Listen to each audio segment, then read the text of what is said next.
तो सभी भावी शिक्षकों को नमस्कार। स्वागत है आप सभी का आपके अपने YouTube channel allrounder study zone पर। तो साथियों, आज हम करने वाले हिंदी की शिक्षण विद्या। साथियों, हिंदी की शिक्षण विद्या के ऐसे मोस्ट इंपोर्टेंट क्वेश्चंस जो डायरेक्टली रीट लेवल 1 और रीट लेवल 2 एग्जाम में क्वेश्चंस पूछे जाते हैं। तो साथियों, अगर आप रीट लेवल 1 और रीट लेवल 2 एग्जाम की प्रिपरेशन कर रहे हो और हमारे साथ जुड़े हुए नहीं हो, तो साथियों आज से ही जुड़ जाना। आपको एग्जाम तक सारी की सारी शिक्षण विधियों के क्वेश्चन हैं वो एमसीक्यू के माध्यम से आपको करवाए जाएंगे। तो आशा और उम्मीद है कि आपने चैनल को सब्सक्राइब कर लिया होगा और क्लास को आगे हम बढ़ाते हैं। तो चलिए क्लास को आगे बढ़ाते हैं। पहला प्रश्न है कि हिंदी भाषा की शिक्षण विधि कौन सी है। साथियों, जो आपके सामने शिक्षण विधियाँ दी गई हैं उसमें हिंदी की कौन सी शिक्षण विद्याएं। साथियों, जो भी शिक्षण विद्याएं वो सभी में कॉमन होती हैं, चाहे वो हिंदी हो, चाहे वो गणित हो, चाहे वो पर्यावरण हो। तो साथियों, यहाँ पे अनुकरण विधियां ये हिंदी की हैं, आगमन निगमन विधि हिंदी की हैं, भाषा प्रयोगशालाएं ये भी किसकी है, हिंदी की। तो हिंदी की कौन कौन सी विद्याएं, ये उपरोक्त सभी हैं। ठीक है, अगर आपको जानना है कि हिंदी की कौन कौन सी और विद्या होती हैं, तो साथियों ये देखिए हिंदी की कौन कौन सी विद्या होती हैं। तो हिंदी की होती हैं, देखिए, व्याकरण अनुवाद होती हैं, प्रत्यक्ष विधि होती हैं, द्विभाषी होती हैं, सैनिक विधि होती हैं, व्यतिरेक होती हैं, आगमन निगमन, सूत्र विधि, अनुकरण विधि, भाषा संस्करण, ध्वन्यात्मक विधि, व्याख्यान विधि, श्रुत लेखन, रसास्वादन, साहचर्य विधि, समवाय विधि, प्रदर्शन विधि, दूरस्थ शिक्षण विधि, भाषा प्रयोगशाला विधि या फिर भाषा शिक्षण यंत्र उपकरण की, ये सभी हिंदी की शिक्षण विधियां हैं। अगला सवाल है कि भाषा शिक्षण के सिद्धांत हैं। तो प्रेरणा का सिद्धांत है, क्रिया के द्वारा सीखने का सिद्धांत है, जीवन से जोड़ने का सिद्धांत है। फिर उपरोक्त सभी भाषा जो शिक्षण होता है ना, इसका मुख्य जो सिद्धांत होता है वो कौन सा होता है। तो साथियों, भाषा जो शिक्षण देता है, इनकी जो प्रेरणा भी देता है, देखिए, क्रिया के द्वारा सीखने का भी सिद्धांत होता है, जीवन को जोड़ता भी है। तो उपरोक्त यहाँ पे सभी, ये तो आपको तीनों के तीनों है वो याद रखना है। डी ऑप्शन आपका करेक्ट आंसर हो जाएगा। ये सभी क्वेश्चन साथियों अप्लाइड क्वेश्चन है। भाषा शिक्षण के सिद्धांत कौन से हैं। तो भाषा शिक्षण के जो सिद्धांत हैं, प्रेरणा के सिद्धांत है, क्रियाशीलता है, जीवन से जुड़ने वाली। तो ये वापस क्वेश्चन आ गया, डी आंसर आपका करेक्ट हो जाएगा इसमें। अगला है कि आगमन विधि के रूपों की संख्या कितनी है। तो आगमन विधि में जो रूपों की संख्या बताना है कितने हैं। तो साथियों, आगमन विधि में जो रूपों की संख्या है वो 2 रूप है। आगमन विधि में कितने रूप हैं साथियों, 2 रूप हैं। ऑप्शन आपका बी करेक्ट हो जाएगा। अगला है कि वाक्य विश्लेषण के शिक्षण हेतु उपयुक्त विधि कौन सी है। वाक्य विश्लेषण के लिए जो शिक्षण हेतु उपयुक्त विधि इसमें से आगमन निगमन गति अभिनय या फिर उपरोक्त सभी हैं। तो उनके लिए साथियों कौन सी विधि है, वाक्य विश्लेषण के लिए आगमन विधि है। साथियों, आगमन विधि ऑप्शन आपका ए हो जाएगा करेक्ट आंसर। साथियों, आगमन विधि की बात करें तो इसमें सबसे पहले उदाहरण दिए जाते हैं। क्या दिए जाते हैं, उदाहरण दिए जाते हैं। उदाहरणों के माध्यम से नियमों की पुष्टि की जाती है। ठीक है, ठीक है। अगर और बात करें तो क्या हो जाएगा, ये क्या है, बालक इसमें सक्रिय रहता है, मनोवैज्ञानिक विधि है, ज्ञान स्थायी रहता है आगमन विधि में। ठीक है, ठीक है। अगला है कि निगमन विधि। अगला सवाल है कि निगमन विधि साथियों हैं, तो निगमन विधि मनोवैज्ञानिक विधि है क्या, अमनोवैज्ञानिक है, कुछ कुछ नहीं कह सकते हैं, प्रयुक्त सभी। साथियों, निगमन विधि का क्या एक सिद्धांत, क्या विशेषता हो सकती है। तो साथियों, निगमन विधि होती है ना, ये कौन सी होती है, अमनोवैज्ञानिक है। देखिए, अगर आगमन मनोवैज्ञानिक हो सकती है ना, आगमन, तो निगमन इसकी उल्टी होगी, यानी कि अमनोवैज्ञानिक होगी। ऑप्शन आपका बी करेक्ट हो जाएगा। साथियों, अगला सवाल क्या है, अगला सवाल है कि व्याकरण शिक्षण की किस प्रणाली को विकृत रूप में सुग्गा प्रणाली भी कहते हैं। व्याकरण शिक्षण की प्रणाली को किस प्रणाली को है जो सुग्गा प्रणाली भी कहते हैं। किसको, अव्याकृति प्रणाली, सहयोग प्रणाली, पाठ्य पुस्तक प्रणाली या फिर निगमन प्रणाली को। तो पाठ्य पुस्तक प्रणाली, यहाँ पे सी ऑप्शंस बताने वाले सभी साथी करेक्ट आंसर हो जाएगा। साथियों, अगला क्वेश्चन है कि अनुकरण विधि रचना के लिए उपयुक्त है। अनुकरण विधि रचना के लिए कौन सी उपयुक्त है। अनुकरण विधि रचना के लिए उपयुक्त हैं। तो प्रारंभिक स्तर, ठीक है साथियों, प्रारंभिक स्तर पर जो अनुकरण विधि है वो उपयुक्त है। क्यों, क्योंकि इसमें जो बच्चे होते हैं वो कॉपी करके, अनुकरण का मतलब होता है कि नकल करना, अनुकरण का मतलब क्या होता है, नकल करना होता है। ठीक है, ठीक है। तो बच्चे क्या करते हैं कि बड़ों की नकल करते हैं। तो नकल करते हैं तो प्रारंभिक स्तर पर होती हैं। कौन से बच्चे प्रारंभिक स्तर पर करते हैं, तो इसलिए अनुकरण विधि है वो किसकी है, प्रारंभिक स्तर पर काफ़ी उपयुक्त होती है। ऑप्शन आपका सी। अगला है कि लेखन संबंध और उच्चारण के लिए अनुकरण विधि उपयोगी है।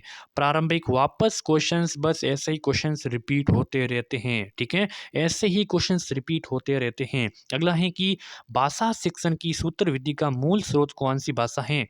भाषा शिक्षण की सूत्र विधि का मूल स्रोत है, तो भाषा शिक्षण की सूत्र विधि का मूल स्रोत कौन सी भाषाएं? तो यहाँ पे संस्कृत भाषाएं रट लेना, संस्कृत भाषाएं, ठीक है। चलिए अगला क्वेश्चन ये है कि व्याकरण अनुवाद विधि को किस नाम से भी जाना जाता है? व्याकरण अनुवाद विधि को अन्य किस नाम से भी जाना जाता है? साथियों, व्याकरण अनुवाद विधि को भंडारकर विधि के नाम से जानते हैं। किस नाम से? भंडारकर विधि के नाम से भी जानते हैं। क्लियर है? क्लियर है।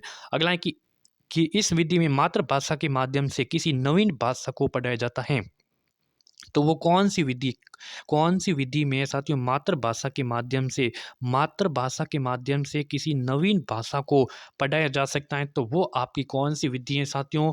वो आपकी परोक्ष विधि है। रट लेना, बहुत ही इंपॉर्टेंट है। परोक्ष विधि में क्या होता है कि जो अपनी मातृभाषा होती है उनके माध्यम से कोई नवीन भाषा को पढ़ाया जा सकता है, तो वो आपकी परोक्ष विधि होती है। अगला क्वेश्चन साथियों, अगला क्वेश्चन है कि द्वितीय भाषा शिक्षण की तुलनात्मक विधि है। द्वितीय भाषा शिक्षण की तुलनात्मक विधि कौन सी है? तुलनात्मक विधि की बात करें तो यहाँ पे सिद्धांत प्रणाली, व्यतिरेक विधि, व्यास प्रणाली, तुलना विधि।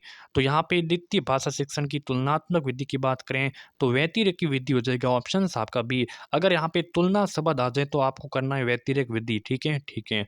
आगे बढ़े, अगला सवाल है कि गणित शिक्षण की किस प्रणाली के अंतर्गत कविता को समझाने के लिए वैसी ही या उसकी विरोधी दूसरी कविता को प्रस्तुत करके उसका तुलनात्मक किया जाता है? तो तुलना प्रणाली हो गई। यहाँ पे कौन सी हो जाएगा? तुलना प्रणाली, डी आंसर आपका करेक्ट हो जाएगा। साथियों, अगला क्वेश्चन है कि रचना शिक्षण का उद्देश्य है, तो क्या हो सकता है रचना शिक्षण का उद्देश्य? तो साथियों, रचना शिक्षण में क्या होता है? साहित्य सर्जन की प्रेरणा दी जानी चाहिए। कर्मबद्धता भी होती है इसमें, बिल्कुल सुसंबद्धता भी होती है, बनाना होता है, व्याकरण सम्मत कार्य भी होता है इसमें। तो साथियों देखा जाए तो ये सभी ऑप्शंस हैं वो सही हैं। ये रीट लेवल टू 2017 का क्वेश्चन है और इसमें क्या हुआ था, इसमें बोनस दिया गया था। क्यों? क्योंकि ये सभी ऑप्शंस हैं वो करेक्ट हो रहे थे, इसीलिए ऑप्शंस इसमें कोई भी सभी ये सही, आपको सभी याद रखना है। अगला क्वेश्चन है कि गद्य शिक्षण में शब्दार्थ स्पष्ट करने की विधि, गद्य शिक्षण में शब्दार्थ स्पष्ट करने की विधि कौन सी है? शब्दार्थ में बताइए संधि कौन सा होगा? यहाँ पे संधि कैसे ज्ञात करेंगे? इसमें शब्द प्लस क्या होता है? अर्थ होता है। तो कौन सी हो जाएगी यहाँ पे? स्वर दीर्घ संधि हो जाएगी, क्योंकि अ प्लस आ का अ प्लस अ तो बराबर क्या होता है? हो जाएगा आ हो जाएगा। तो शब्द प्लस अर्थ शब्दार्थ हो जाएगा, तो कौन सी हो जाएगी? दीर्घ स्वर संधि। गद्य सेक्शन में शब्दार्थ स्पष्ट करने की जो विधि होती है वो कौन सी होती है? बिल्कुल, उद्बोधन विधि। कौन सी होती है? उद्बोधन विधि होता है, ठीक है, गद्य शिक्षण के लिए। सी आंसर बताने वाले सभी साथी यहाँ पे करेक्ट हो जाएंगे। तो अगला क्वेश्चन है कि संश्लेषण विधि में जो सिखाने की प्रक्रिया होती है तो वो क्या होती है संश्लेषण विधि में? तो संश्लेषण विधि में सिखाने की प्रक्रिया होती है, यहाँ पे वर्ण होते हैं, उसमें शब्द होते हैं, वो वाक्य होते हैं। क्यों? क्योंकि संश्लेषण में क्या करता है, उसको जोड़ा जाता है, यानी कि संश्लेषण का मतलब होता है जोड़ना। तो किसको जोड़ते हैं? तो जोड़ते हैं सबसे पहले वर्ण को जोड़ेंगे तो शब्द बनेगा, शब्द को जोड़ेंगे तो क्या बनेगा? वाक्य बनेगा। तो इस प्रकार एक वाक्य बनते हुए वर्ण से मिलकर शब्द, शब्द से मिलकर वाक्य बनते हैं। तो संश्लेषण का मतलब होता है कि वो जोड़ना और जोड़ते हैं। इस प्रकार ऑप्शन आपका ए बताने वाले सभी साथी करेक्ट। विश्लेषणात्मक का इसका बताइए क्या होगा? विश्लेषण में क्या होगा? इस विधि का प्रयोग कैसे होगा? तो ये होती विश्लेषण में होता है शब्द होता है, ठीक है, शब्द होता है या शब्द न आए, वाक्य भी आ सकता है। तो वाक्य आ सकता, वाक्य को कैसे?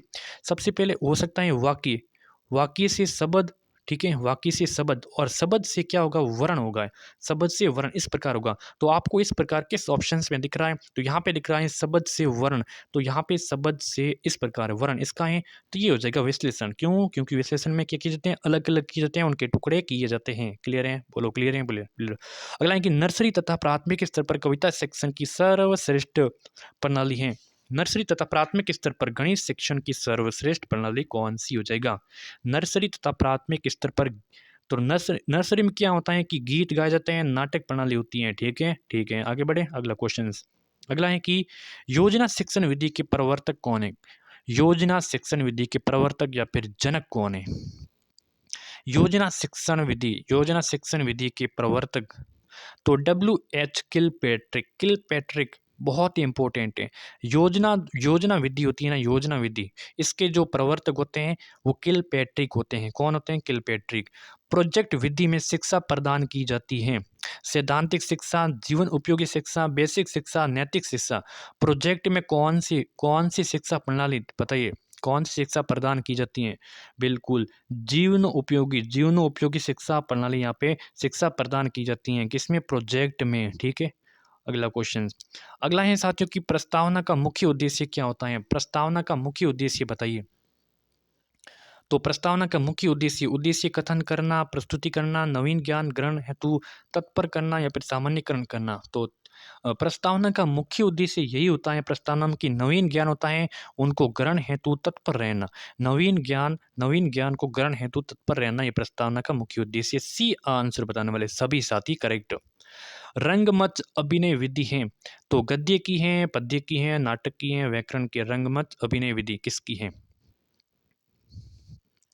तो रंगमंच मंच पर क्या किया जाता है साथियों? मंच पर नाटक किया जाता है। मंच पर क्या किया जाता है? नाटक किया जाता है। सी आंसर बताने वाले सभी साथी करेक्ट। चैनल को अभी तक सब्सक्राइब नहीं किया है तो देर किस बात की, सब्सक्राइब करें, नोटिफिकेशन को भी ऑन ज़रूर कर दें। ठीक है, अगला है कि उद्बोधन विधि का उपभेद इसमें से कौन सा नहीं है? किसका है? यहाँ पे उद्बोधन विधि का उपभेद यहाँ पे नहीं है। तो दृश्य, विधान, अभिनय, कहानी, अनुवाद। तो यहाँ पे जो अनुवाद होता है ना, अनुवाद ये किसी उद्बोधन विधि का उपभेद नहीं है, बल्कि दृश्य विधान है, अभिनय भी है, कहानी भी है, लेकिन ये वाला नहीं है। D answer correct. लेकिन आपको तीनों याद रखने हैं। व्याकरण शिक्षा स्वतंत्र रूप से किस विधि में नहीं दी जाती है? व्याकरण शिक्षा भाषा संसर्ग विधि में, आगमन में, निगमन में, पाठ्य पुस्तक विधि में। तो देखिए, भाषा संसर्ग विधि में व्याकरण शिक्षा तो स्वतंत्र रूप से यहाँ पे विधि यहाँ नहीं दी जाती है। ठीक है, ऑप्शन आपका ए करेक्ट आंसर हो जाएगा। अगला है कि निम्नलिखित में से रचना शिक्षण की विधि नहीं है। रचना शिक्षण की विधि नहीं है। प्रवचन विधि, निर्देशन, प्रश्नोत्तरी, भाषा संसर्ग विधि। रचना शिक्षण की विधि नहीं है। रीट लेवल 2 2017 का क्वेश्चन से भाषा संसर्ग विधि हो जाएगा। ठीक है, इसमें भी आपका डी करेक्ट। अगला सवाल है कि किस शिक्षा शास्त्री के अनुसार स्कूल एक बाग है, अध्यापक एक माली है, बच्चे पौधे के समान है? REET level very very important है, 2017 का क्वेश्चन है। इसमें बता रहे हैं कि किस शिक्षा शास्त्री ने ऐसा कहा था कि स्कूल साथियों एक बाग है, अध्यापक होते हैं वो उसमें माली होते हैं और बच्चे होते हैं वो उसके पौधे होते हैं। तो ये ऐसा किसने कहा था? किस शिक्षा शास्त्री जी ने कहा था? तो मार्लिया मोंटेसरी ने कहा था साथियों, मार्लिया मोंटेसरी ने कहा था। ठीक है, ऑप्शन आपका बी रट लेना, बहुत ही इंपॉर्टेंट है। कविता शिक्षण की प्रश्नोत्तरी प्रणाली को किस और नाम से जाना जाता है? कविता शिक्षण की प्रश्नोत्तर प्रणाली को किस नाम से जाना जाता है? तो इसको किसका, कविता शिक्षण प्रश्नोत्तरी प्रणाली को खंडान्वय प्रणाली के नाम से जाना जाता है। ऑप्शन आपका बी हो जाएगा सही उत्तर। अगला है कि निम्नलिखित में से उपन्यास शिक्षण का उद्देश्य नहीं है। उपन्यास शिक्षण का उद्देश्य नहीं है। तो छात्रों को स्वस्थ मनोरंजन की ओर उन्मुख करना, ये तो इनका उद्देश्य होता है। छात्रों को द्रुत गति से मौन वाचन का अभ्यास कराना, ये भी होता है। अभिनय में निपुणता प्रदान करना, भाषा एवं शैली की प्रचलित रूप में क्या करना, कराना। ठीक है, ये भी है, लेकिन सी आंसर यहाँ पे करेक्ट हो जाए, क्योंकि अभिनय में निपुणता प्रदान नहीं की जा सकती है। अगला सवाल है कि साथियों भाषा प्रयोगशाला में नहीं होता है। प्रयोगशाला में मोबाइल फ़ोन नहीं होता है, माइक्रोफोन नहीं होता है, टैप रिकॉर्डर या फिर वीडियो रिकॉर्डर नहीं होता है। कौन सा नहीं होता है बताइए? तो मोबाइल फ़ोन, भाषा प्रयोगशाला में मोबाइल फ़ोन नहीं होता है, बल्कि माइक्रोफोन होता है, टैप रिकॉर्डर होता है, वीडियो रिकॉर्डर भी होता है, लेकिन मोबाइल यहाँ पे नहीं होता है। किसमें? भाषा प्रयोगशाला में। ठीक है, अगला क्वेश्चन से है कि शिक्षण में सबसे महत्वपूर्ण कार्य विषय निर्धारण, उद्देश्य निर्धारण, बिंदु निर्धारण या फिर समय निर्धारण। शिक्षण में सबसे महत्वपूर्ण कार्य है तो उद्देश्य होता है। ठीक है, शिक्षण का क्या होता है? शिक्षा में उद्देश्य ही निर्धारण किए जाता है, उद्देश्य निर्धारित किया जाता है शिक्षण में, ठीक है? ही इनका महत्वपूर्ण कार्य होते हैं। तो क्लास कैसी लगी पूरी होगी? बिल्कुल, क्लास कैसी लगी इनको सब्सक्राइब करना, ठीक है? और क्या करना, और नोटिफ़िकेशन को भी ऑन कर देना। संपूर्ण शिक्षण विधियों के लिए आपको कमेंट करके बता देना कि और क्लास किसकी चाहिए, ठीक है? धन्यवाद।